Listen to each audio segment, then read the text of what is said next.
Let's pray. Father, I want to come before you and again just thank you. Lord, every word today be yours. Give you thanks and give you praise. Just bring honor and glory to yourself. And do what you want, accomplish what you want today. In your name, amen. All right. Well, today, if you've noticed on the bulletin insert, it says no longer a child. All of us have probably been in a doctor's office or and seen some kind of chart that kind of marks out different stages of growth in the human being. How many of you, either maybe at the house you're at now or a house that you have lived at, have on a door jamb somewhere a bunch of lines with dates?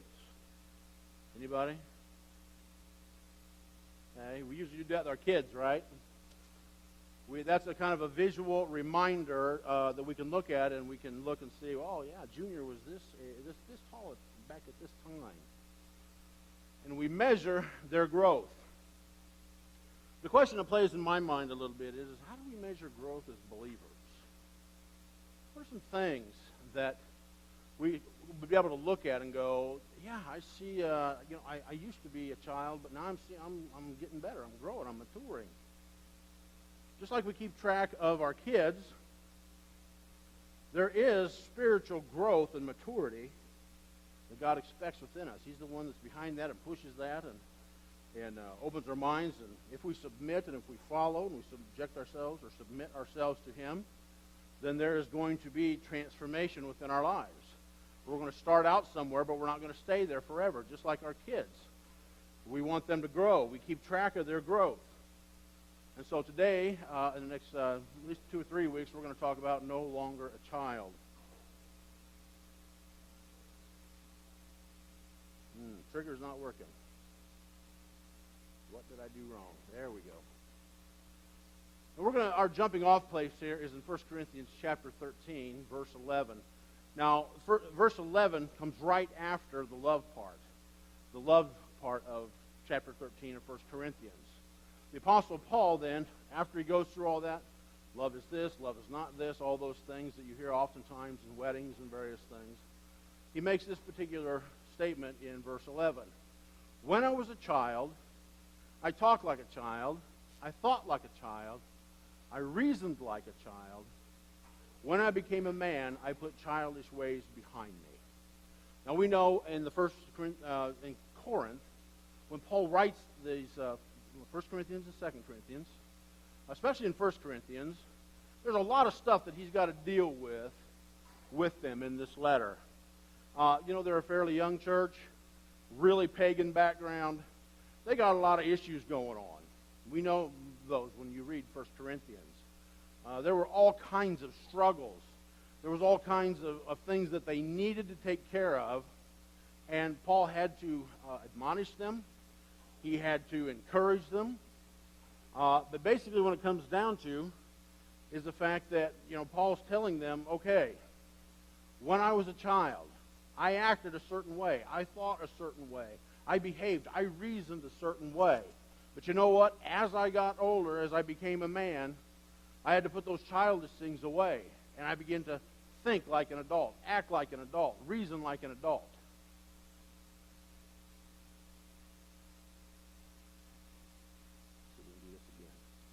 All right.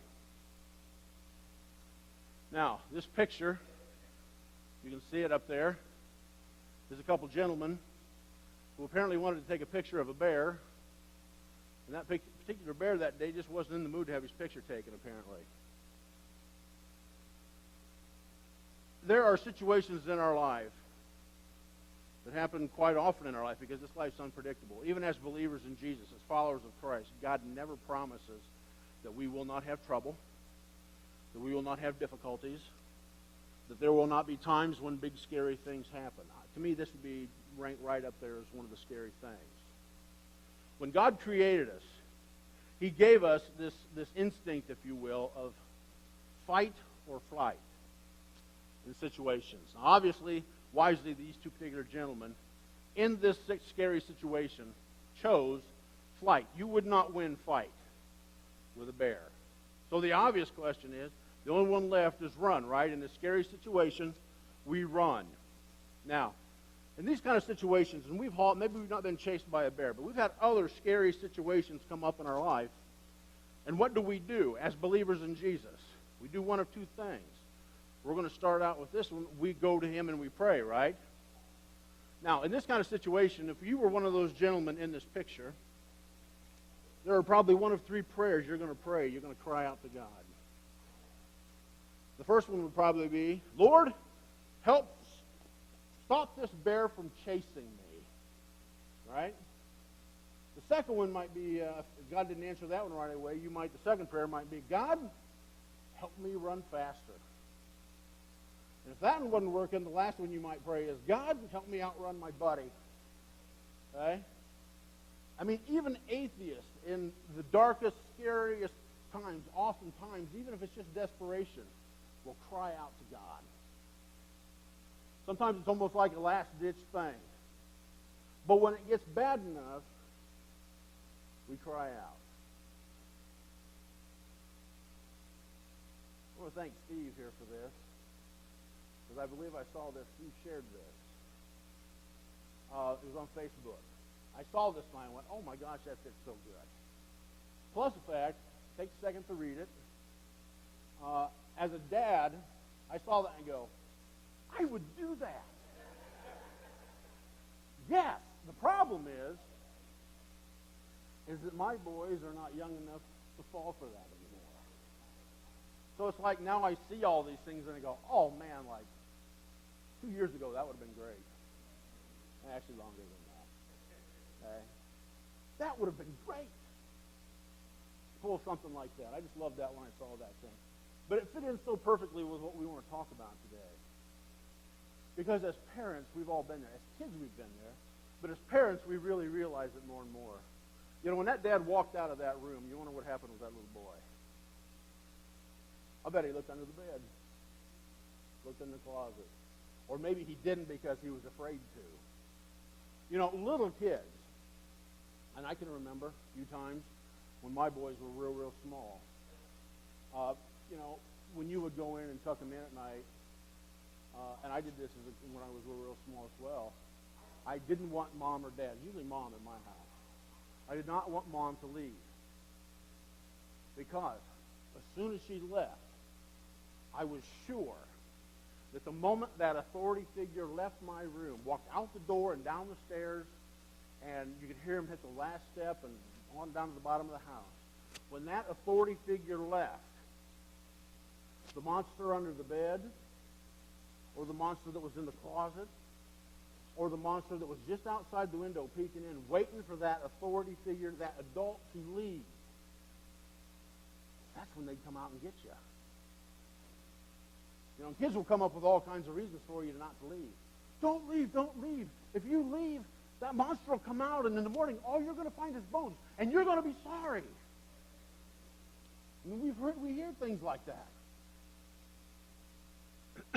And it's always, it seems like, when the adult, the authority figure, is no longer present. See, kids have a wonderful imagination. I mean, they can come up with the monsters under the bed, the monsters in the closet. They can come up with all kinds of things that really aren't based on any kind of reality. It's just imagination. It gets the best of them. And in the bedtime scenario, it is always when the stability, the stable one, the adult, because every monster that there is in the whole world that lives under the bed, the only thing they're afraid of is adults. Or the closet. That's the only thing that stands in the mind of a child. The only thing that stands between me and disaster is mom or dad staying in the room. Because when they leave, they already have in their mind a scenario that's going to take place.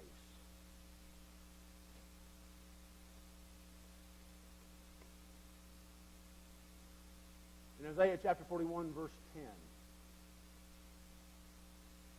God speaking to the prophet Isaiah to the nation of Israel, says, "Do not fear, for I am with you. Do not be dismayed, for I am your God. I will strengthen you and help you. I will uphold you with my righteous right hand. Kids, do you have that video? Can we play that? Got a real short video for you here. This is from the movie The Shack. I edited this just a little bit to fit here, but it goes so well with what we're talking about.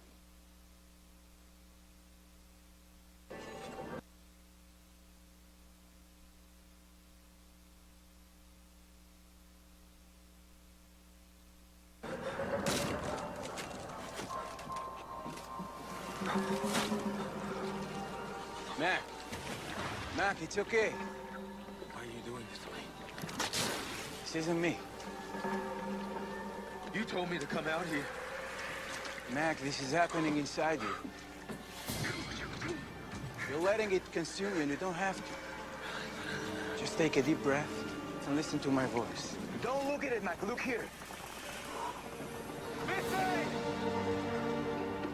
Don't think about the past. Don't think about the pain. Look at me. Everything is gonna be okay. Look at me. Trust me, none of this can hurt you. Just keep your eyes on me. Breathe. Good, Mac. I'm not going anywhere.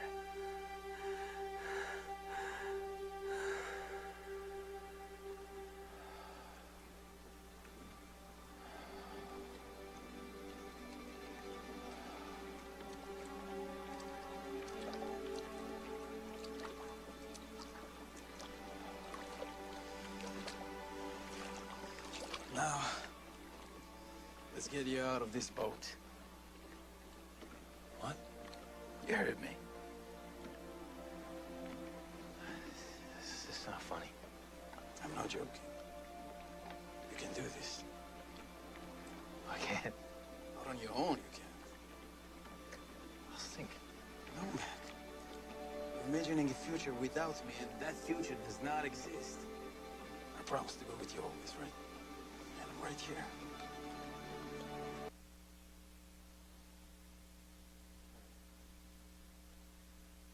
If you've seen that movie, that particular scene deals with a lot of different issues. But there's two things in that I absolutely love in that particular scene that fit what we're talking about today. And that is, obviously, that individual coming across the water is portraying Jesus. And you notice what he said as he is coming toward Mac in the boat, and it's sinking. Mac, look at me. Look at me. I'm not going anywhere. I'm not going anywhere. I'm going to back up just a second and come back to that clip, but I want to go back up in your insert here till you see that part that says fortune telling. Now, a fortune teller is someone who supposedly can see the future. If you read the Old Testament, God's not a big fan of fortune telling, okay, or fortune tellers, which is any of those things. In fact, they were not to be any in Israel's within their boundaries. But a fortune teller is somebody who supposedly foresees the future. You know, a little child, when they're in that bed and they're imagining all the possibilities and all the things, that scenario they have played out in their head after mom and dad leave, that's what fortune telling is. It's basically going, I know how this is going to end when the authority figure is no longer present. It's all played out in the mind. They can see it, they believe it, and it consumes them. You know, the thing of it is, even as adults, oftentimes, we don't outgrow that. I mean, we've all been to that place where there's a situation, a scenario that comes up maybe out of the blue in our life, and all of a sudden we find ourselves doing the exact same thing a child does. And we always seem to go to the worst case scenario. Maybe it's a job situation, maybe it's a health situation, maybe it's family situation, whatever it is. And we're hit with the news, or the reality of it comes, and all of a sudden, what do? We instantly begin to worry about the possible scenarios that are going to happen. In other words, we become fortune tellers.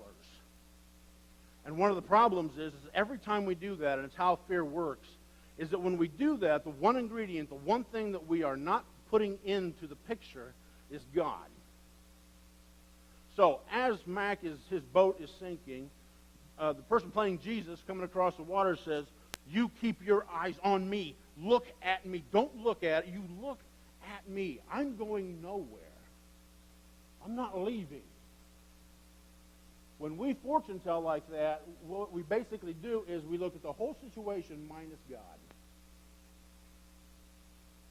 He's like the parent figure that leaves the room.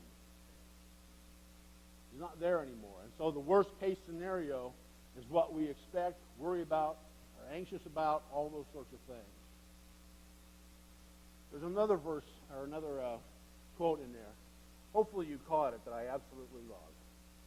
Okay, all of a sudden the situation is completely different. The boat's not sinking. And Jesus reaches down and says, "Let's get you out of the boat." And he goes, "No way. No, come on. I'm not going anywhere." No, impossible. That is impossible. Did you catch the line where the character of Jesus says, "You are imagining a future where I'm not in it. And that future does not exist." It does not. There is no future where I'm not in it. Where I am not in it. Isaiah chapter 41, verse 10, God speaking through Isaiah, the prophet of the nation of Israel. "So, do not fear." Why? "For I am with you. Do not be dismayed, for I am your God.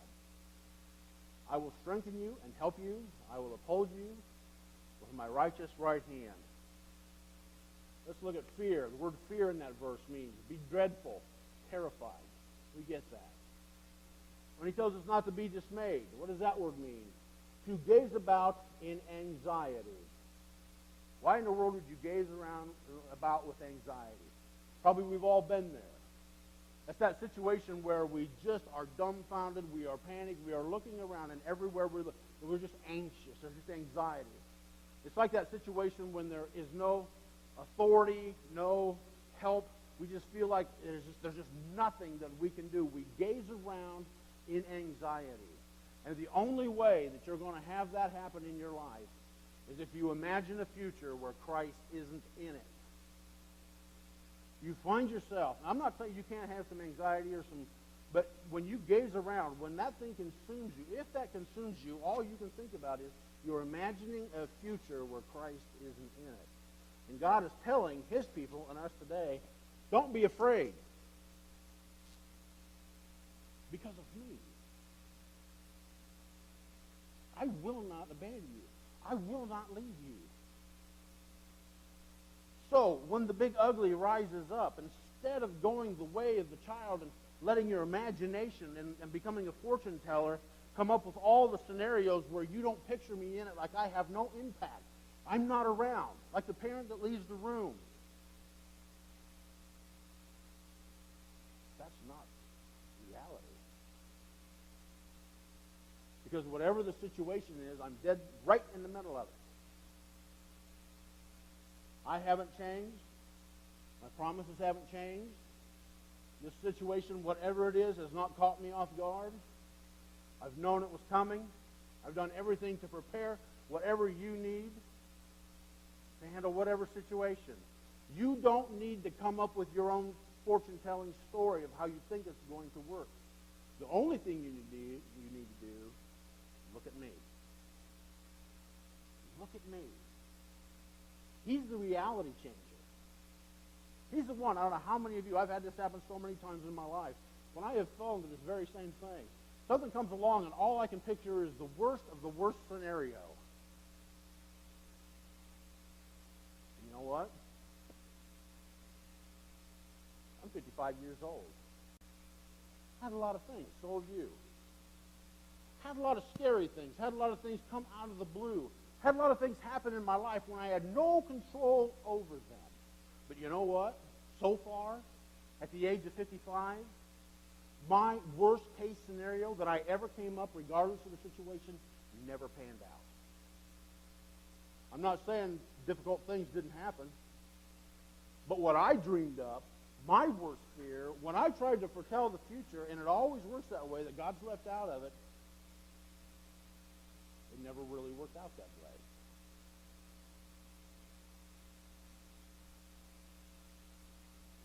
Because I was imagining a future that didn't exist. We've all went through the very difficult times.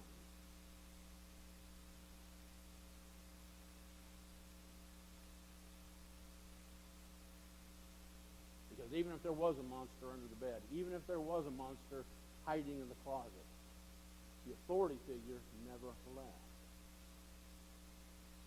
Those monsters might come out and growl a little bit. They come out and might try to scare, but the authority figure never leaves. Hebrews chapter 12, verse 1. Therefore, since we are surrounded by such a great cloud of witnesses, let us throw off everything that hinders and the sin that so easily entangles, and let us run with perseverance the race marked out for us. Let us fix our eyes on Jesus, the author and perfecter of our faith, who for the joy set before him endured the cross, scorning its shame, and sat down at the right hand of the throne of God. Now there's two things I wanted to pull out of there. Number one, Paul writes, let us throw off everything that hinders. And then he's going to say, and the sin that so easily entangles. But I want to focus on the first one.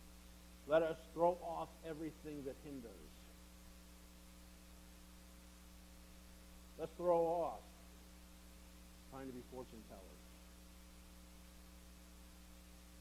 Let's throw off the idea that when the difficult thing or the scary thing comes, that we act more, as the Apostle Paul says, I address it as an adult. When I was a child, I reasoned like a child. I thought like a child. I behaved like a child. I responded like a child.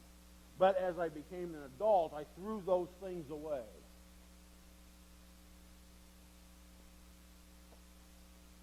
Because they hinder. They hinder. And again, a little bit later on there, he's going to confirm again what we just saw up there on the video screen we've been talking about. Let us fix our eyes on Jesus. You remember what got Peter in trouble when he was walking across the water? He took his eyes off Christ. All of a sudden, the authority figure was not within his vision anymore. The one who told him, you come out here and do the impossible because I can do that for you. I can make that happen for you. You just come to me. Keep your eyes on me. And so he's walking across the water. In that movie, if you've ever seen that movie, The Shack, there's a real kind of heartwarming scene where Jesus and this Mac is running across the water. I have a little bit of trouble with that because Jesus ought to be way able to outrun Mac. Okay? He's holding back. You know he is. Keep your eyes on me. And the minute Peter did not do that, the authority figure was no longer in his vision. And guess what happened? He became a fortune teller. He became an individual who immediately came up with his own scenario of what should happen. And then you run into that problem that oftentimes we all face when we do this. We live out, and our behavior changes according to what we think will happen. And he turns, looks away, goes, I can't do this. This is impossible. Boom, down he goes.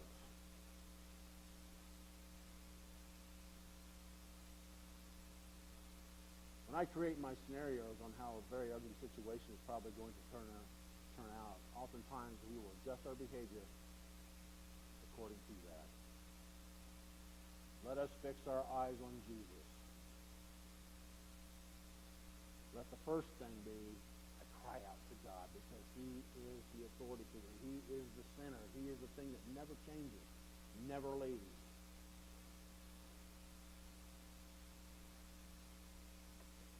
Finally, John chapter 16, verse 33. I have told you these things so that in me you may have peace. In this world you will have trouble. But take heart. I have overcome the world. So, Jesus is telling his disciples about, you are going to have trouble. You don't have a clue what kind of trouble is coming your way, really. I mean, you're going to be chased, persecuted. Some of you are going to be martyred. You're going to be loved. You're going to be hated. You're going to be chased around. You will have trouble. You're going to have things come out of the blue, things that can and potentially do have the possibility of turning your world upside down. But then he leaves them with this, but take heart. In other words, in the middle of that, when we think about taking heart, what is that? We think about taking heart is that we receive encouragement. Kind of that old Bible term, that we gird our loins, we stand up, we respond in that moment in the correct way. But take heart. Why? Because I'm so great? Because I have it within me to overcome? Because I have it within me to be able to go, I don't care how bad it is, how scary it is, I'm bigger and tougher than that. No. No. Because it says, I have overcome the world. I've done that. Not me, him.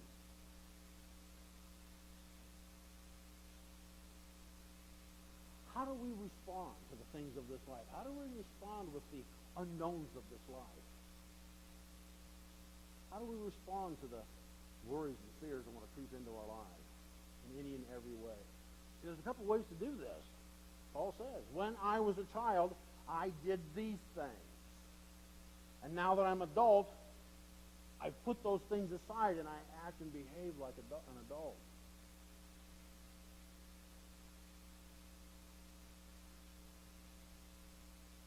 So when that thing comes out of nowhere, I have a choice to make. My flesh, this weak old flesh that I have, is immediately when I'm going to push God to the side and come up with my own idea of how this could possibly end, and it's never good. Or we can kind of respond like Matt eventually did. Call out, keep my eyes on Jesus.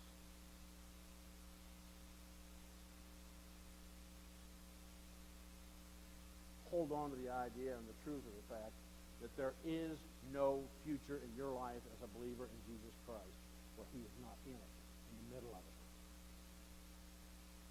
And that's the only way you're going to take heart. That's the only way you're going to face that.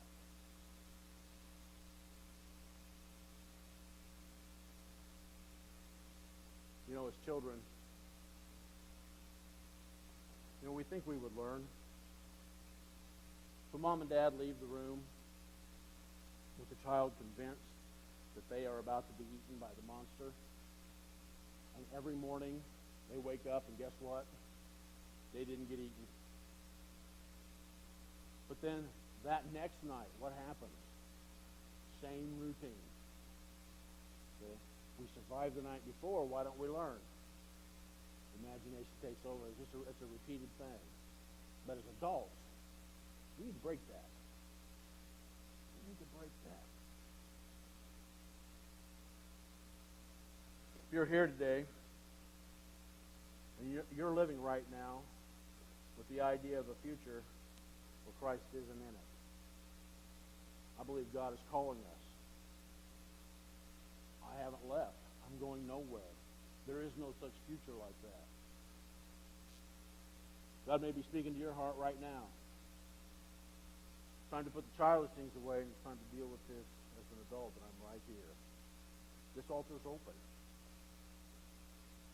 We'll pray together.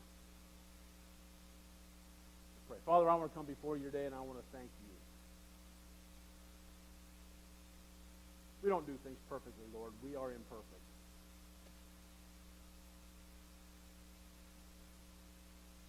Sometimes we trip and stumble over the same thing multiple times. Maybe sometimes it's years where we struggle with certain things.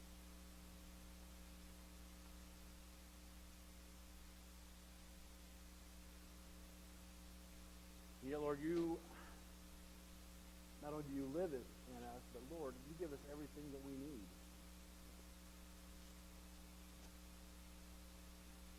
It is your will that we go from spiritual children to spiritual adults.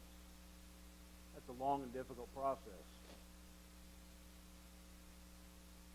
But Lord, I pray that you would deal with us, Lord, with all of us with this. But there may be somebody here today who is right now imagining the future and you're not in it. All they're seeing is what their mind and their flesh have put together this story, and it's ugly and it's scary.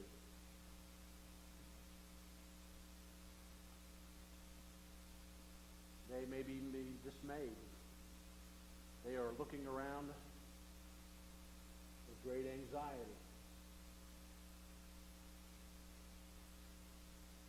They're not seeing you.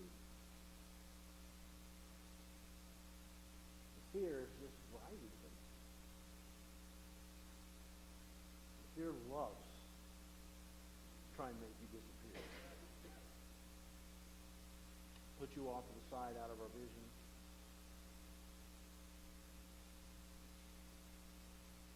And although we know the promises that you've made, somehow, when we become fortune tellers and fear is reigning and ruling, all those promises that we've heard about maybe all the way through little kids in Sunday school class, all the sermons, all the things on radio, the teaching on radio, everything that we've heard about your faithfulness, that you will never leave or forsake us, somehow those things disappear.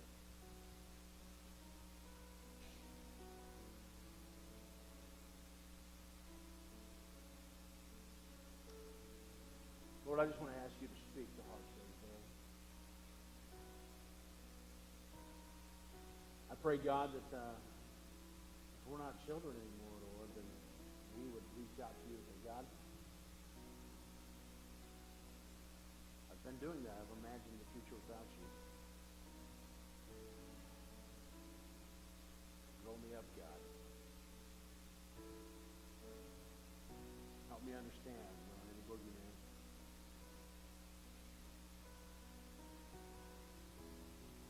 I don't know the future. That's a very prideful thought we have when we think we can guess what the future is going to be. Because we don't know what 10 minutes from now holds. We don't know how you're going to respond. We don't know how you're going to act. We don't know what you're going to move. We don't know whose hearts are going to change. We don't know what circumstances you're going to completely turn around. We don't know what kind of healing maybe you have planned.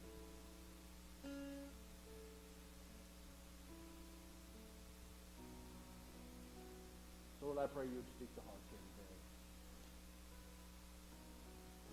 Grow us up. Help us to put the childish ways behind us. Let's get out of the boat. We ask it in your name, Lord. In the name of Jesus, our Savior and our Lord. Amen.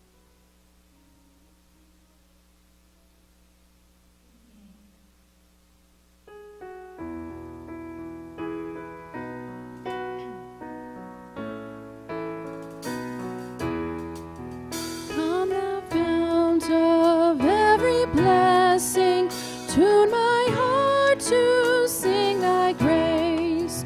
Streams of mercy never ceasing, call for songs of loudest praise. Teach me some melodious sonnet, sung by flaming tongues above. Praise the mountain fixed upon it, mount of God's unchanging love.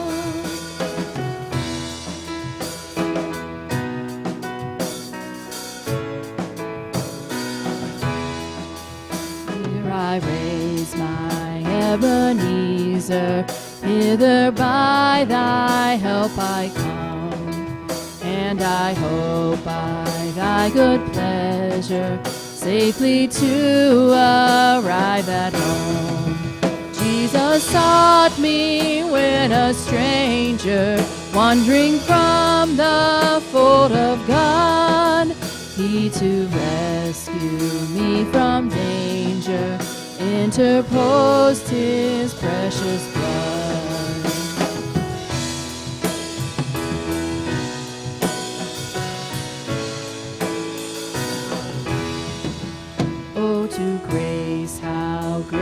a debtor, daily I'm constrained to be. Let thy goodness like a fetter bind my wandering heart to thee. Prone to wander, Lord, I feel it, prone to leave the God I love. Here's my heart, Lord, take and seal it for thy courts above. Here's my heart, Lord, take and seal it for thy courts above.